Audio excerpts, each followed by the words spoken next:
open up a satellite map and zoom in on northwestern China, you'll notice huge stretches of black covering the desert.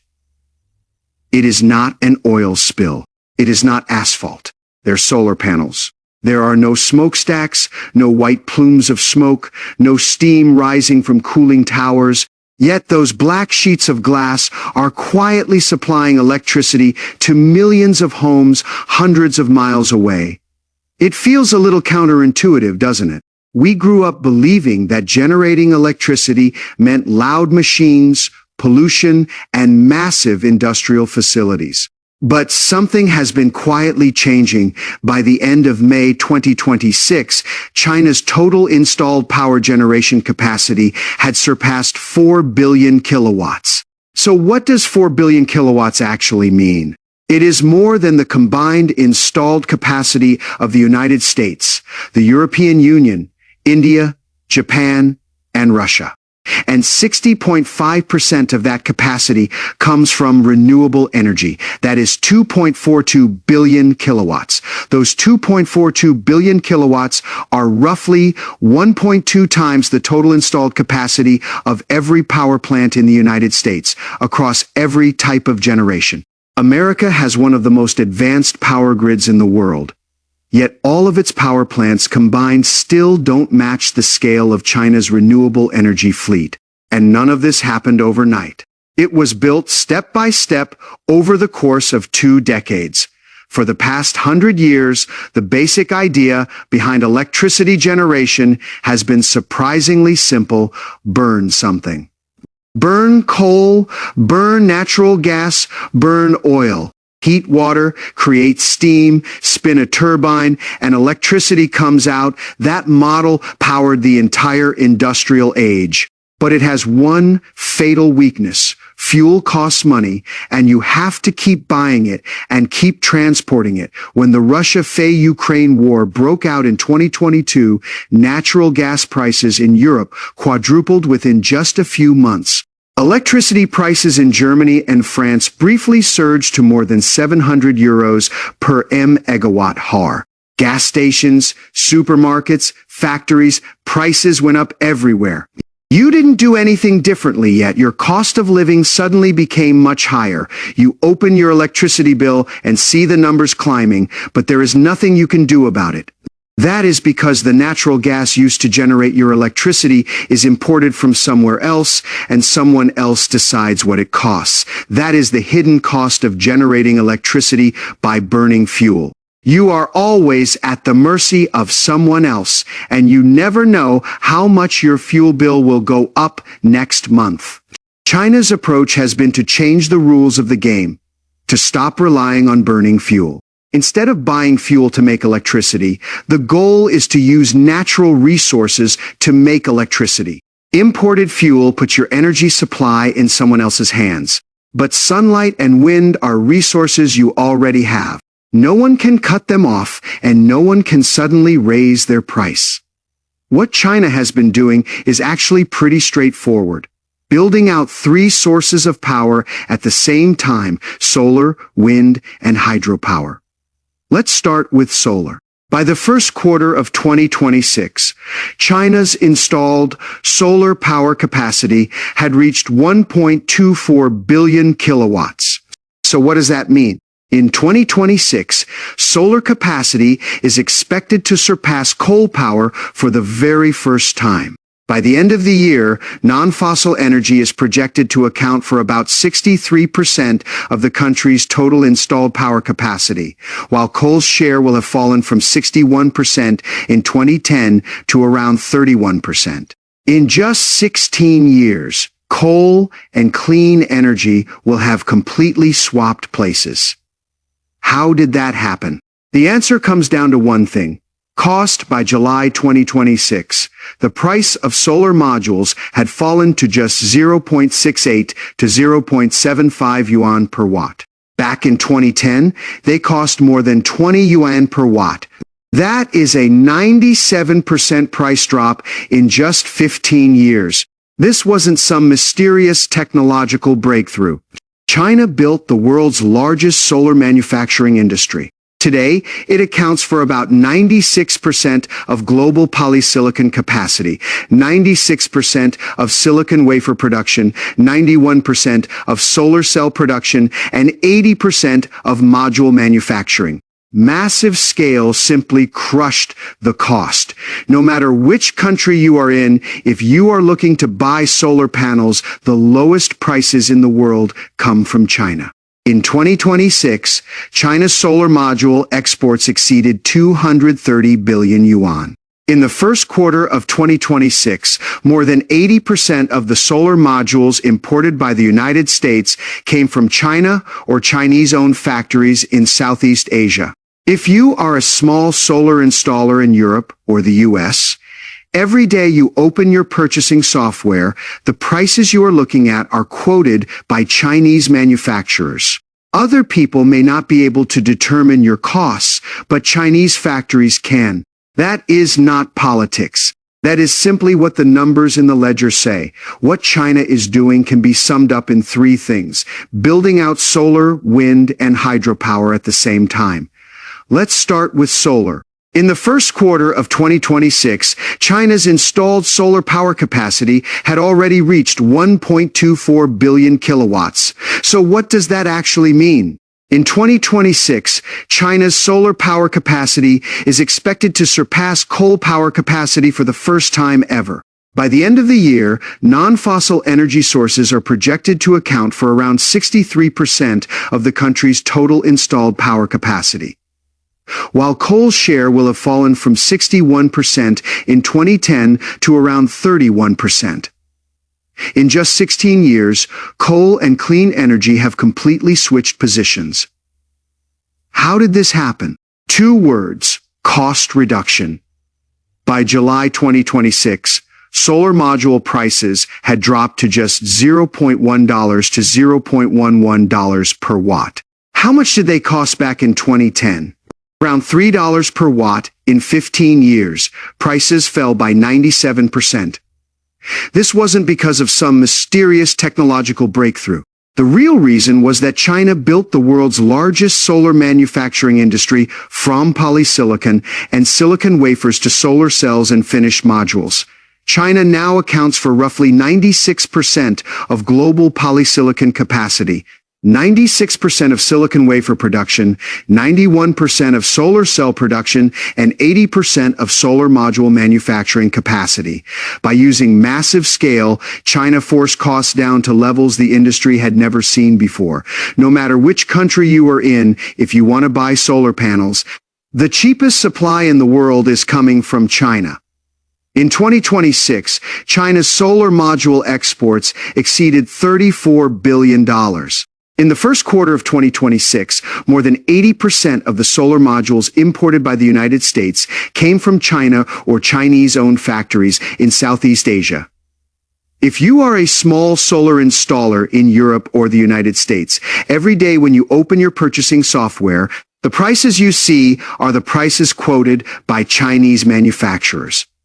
Others may not be able to decide your costs, but Chinese factories can. This isn't about politics. It is simply the reality written clearly in the numbers. Now, let's talk about wind power. In 2026, China's newly added wind power capacity is expected to reach around 120 million kilowatts. By the end of March, China's total installed wind power capacity connected to the grid had already reached 655 million kilowatts. Those giant wind turbines taller than skyscrapers are no longer spinning only across the northwestern plateaus. More and more of them are now appearing out at sea. In the first quarter of 2026, China's newly connected offshore wind capacity was close to 1 million kilowatts among the world's top 10 wind turbine manufacturers. Chinese companies occupy 6 spots. Building a wind farm in Europe or the United States can cost twice as much, or even more, compared with China. One major reason is that a large share of the turbines and blades have to be purchased from Chinese suppliers. If you reject Chinese-made wind turbines, the cost of your wind power projects can rise dramatically. And in the end, it is the electricity bills of local residents that pay for that extra cost. Finally, let's talk about hydropower. This is the part people often overlook. But it is also the foundation of the system. Among the world's top 9 hydropower stations by installed capacity, 5 are in China, including the Three Gorges Dam at 22.5 gigawatts, Baihetan at 16 gigawatts, and Wudongde at 10.2 gigawatts. These projects aren't built just to power a small town. They are massive infrastructure systems capable of reshaping the flow of entire rivers and supplying electricity to whole regions. All 3 are being built at the same time. In the first quarter of 2026, China's renewable energy generation reached 882.9 billion kilowatt-hours, accounting for 37.1% of total electricity generation. From January to April, renewable energy generation reached 1.2 trillion kilowatt-hours, making up 36.4% of total national electricity consumption. More than 1/3 of China's electricity no longer depends on imported fuels. If you are a factory owner in China, that means imported fuel makes up a smaller and smaller part of your electricity costs. Even if global oil prices suddenly surge, the impact on your electricity bill is much smaller than it used to be. Solar power isn't available 24 hours a day. The wind doesn't blow all the time. Rivers also have dry seasons, so how do you keep the lights on for 1.4 billion people? China's solution is to build what is essentially a power bank for electricity. The most widely used method is pumped storage hydropower. When there is more electricity than people need during the day, the extra power is used to pump water from a lower reservoir at the foot of a mountain up to a reservoir at the top. Then at night, when the sun is gone and the wind slows down, the gates open. The water rushes back down, spinning turbines and generating electricity. Put simply, it is using gravity as a battery. By the end of March 2026, China's operating pumped storage capacity had reached 67.09 million kilowatts. During China's 15th five-year plan period, the state grid plans to start construction and bring into operation more than 30 million kilowatts of additional pumped storage capacity. By 2030, China's operating and under construction pumped storage capacity is expected to exceed 120 million kilowatts, equivalent to 6 Three Gorges power stations. Behind these numbers are tens of billions of dollars in investment, tens of thousands of tons of concrete and steel, and tens of thousands of workers spending years deep in the mountains digging, pouring, and installing. A pumped storage power station typically takes 6 to 8 years from construction start to operation. That is not a timeline that most private investors are willing to wait for, but a national power grid can besides pumped storage. There is another solution: battery energy storage. By the end of March 2026, China's operational new energy storage capacity had exceeded 140 million kilowatts. In just 1 month, December 2025, China added 18.76 gigawatts of new energy storage capacity. That is more than the United States added in an entire year. Across 2025, China's newly added energy storage capacity exceeded 50 gigawatts, representing more than 100% year-on-year growth. In June 2026 alone, China connected 77 new energy storage projects to the grid, adding 4.22 gigawatts of power capacity and 11.02 gigawatt-hours of storage capacity. By the end of 2026, China's electrochemical energy storage capacity is expected to surpass 165 million kilowatts. The electricity you store during the day can be released and used at night. The grid becomes more stable, and electricity prices no longer have to rise and fall with global oil and gas markets. From January to May 2026, China's renewable energy generation increased by around 16% compared with the previous year, while coal-fired power generation declined by about 4% during the same period. So what do these numbers tell us? They show that a power system increasingly independent of imported fuels is gradually taking market share away from coal power. And that transformation is speeding up. The electricity has been generated. It is been stored. But how do you deliver it to cities thousands of kilometers away? China faces a natural geographic mismatch. The strongest sunlight is in the western deserts. The best wind resources are on the northern plateaus. But the biggest demand for electricity comes from the coastal cities in the east. So how do you move electricity from the west to the east? Through power lines, but not ordinary power lines. The answer is called ultra-high voltage transmission. These transmission lines operate at Fe 800 kilovolts or even higher for comparison. The electricity used in an average home is 220 volts. Ultra-high voltage transmission operates at more than 3,600 times that voltage. The higher the voltage, the more electricity can be transmitted through the same line, while reducing energy losses along the way. On the 30th of June 2026, the Shanbei to Anhui Fe 800 kilovolt ultra-high voltage direct current transmission project officially began operation, stretching more than 1,000 kilometers from Yan'an in Shanxi province to Hefei in Anhui province. The project has a transmission capacity of 8 million kilowatts and a total investment of around $3.03 billion or 20.5 billion yuan. After entering operation, it will deliver more than 36 billion kilowatt hours of electricity to Anhui every year, with more than half coming from clean energy sources. So what does 36 billion kilowatt hours mean? It is roughly equivalent to 70% of Hong Kong's annual electricity consumption. Think of it like an invisible oil pipeline. But instead of carrying oil, it carries electricity, and not just any electricity, clean electricity from the desert to the coastline. The power arrives almost instantly, but this is only one of them.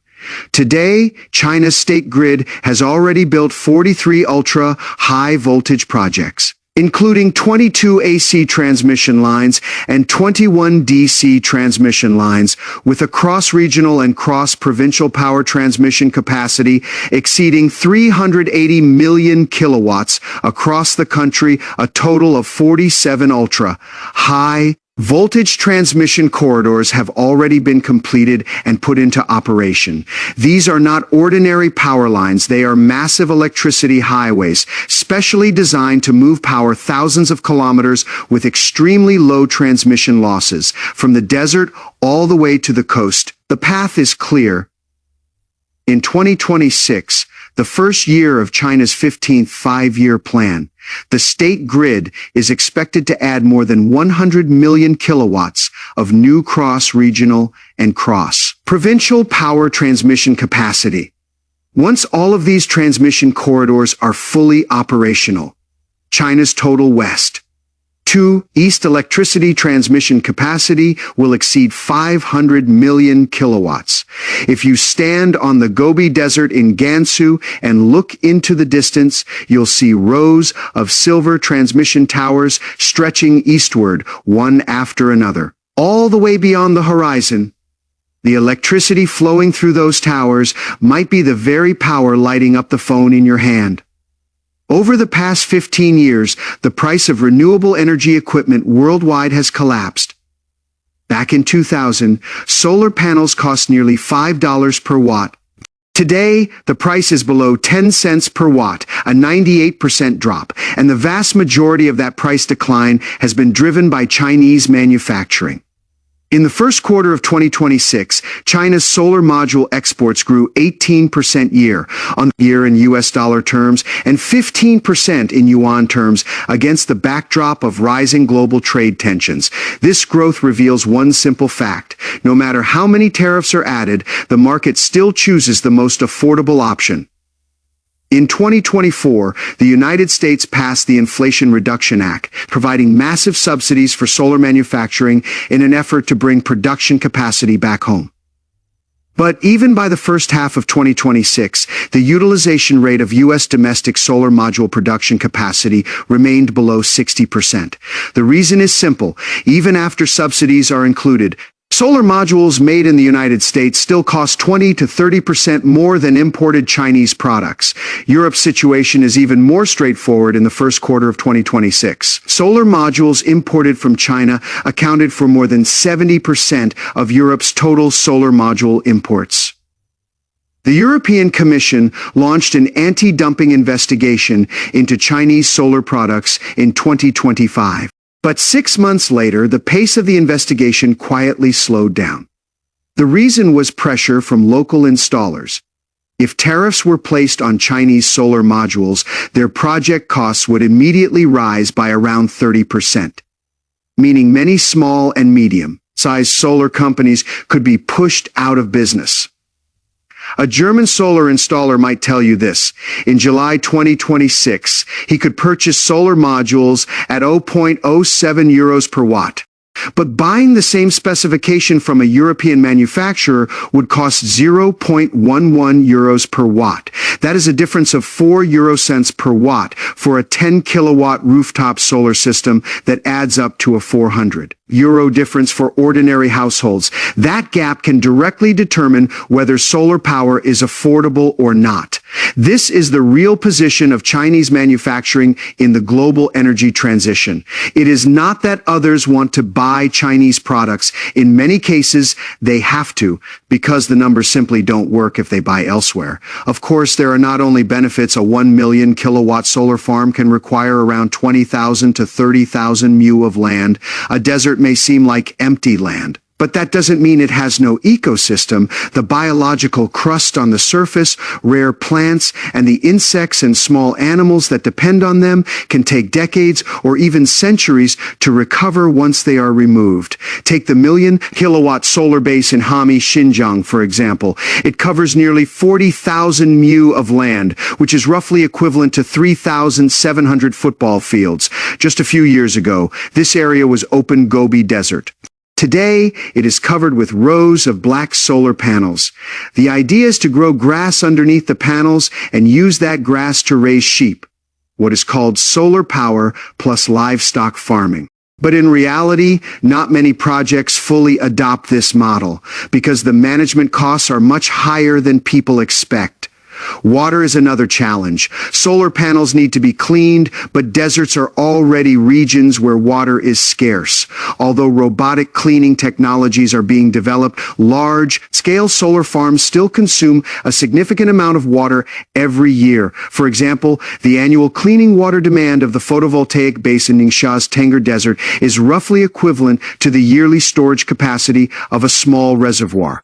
Local governments have had to build additional reclaimed water treatment facilities next to these solar farms, which means another layer of investment. Dams come with their own consequences. They reshape rivers, affect downstream ecosystems, and can flood villages upstream. The 4 Cascade hydropower stations on the lower Jinsha River have a combined installed capacity of more than 40 million kilowatts. But hundreds of kilometers of river valleys have also been completely transformed. After the Changyaba hydropower station began storing water, the flooded area involved 8 counties across Yunnan and Sichuan provinces, forcing more than 100,000 people to relocate. These are all real consequences. Every energy source has a cost. The cost of coal is air pollution. The cost of hydropower is ecological impact. The cost of solar and wind power is land use. The rational approach is to understand the trade-offs behind every choice and then decide what balance to make, not by pretending the problems don't exist and not by simply saying nice-sounding words. Take a step back and look at the bigger picture. What does this whole transformation actually mean? It isn't about one genius invention. It isn't about one groundbreaking moment. It is about patience. It is about long-term planning. And it is about being willing to spend year after year building things that aren't glamorous, but are absolutely necessary. Power lines, dams, and power stations. In 2011, China's total installed power generation capacity surpassed 1 billion kilowatts. In 2019, it passed 2 billion kilowatts. In April 2024, it reached 3 billion kilowatts. And by May 2026, it crossed 4 billion kilowatts. Going from 2 billion to 3 billion kilowatts took 5 years. Going from 3 billion to 4 billion kilowatts took just 2 years. That acceleration alone tells you the scale of the momentum behind this transformation.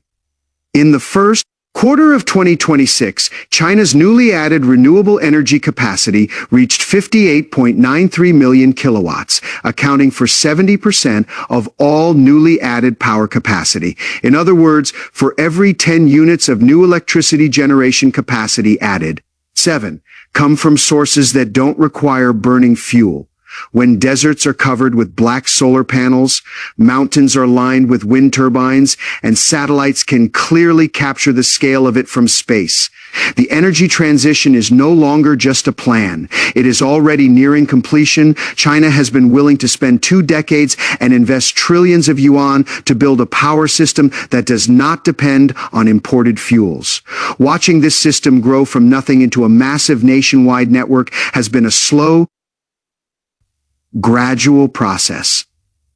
And its impact, from the electricity bill in your home to the prices of the products you buy, is already quietly taking place.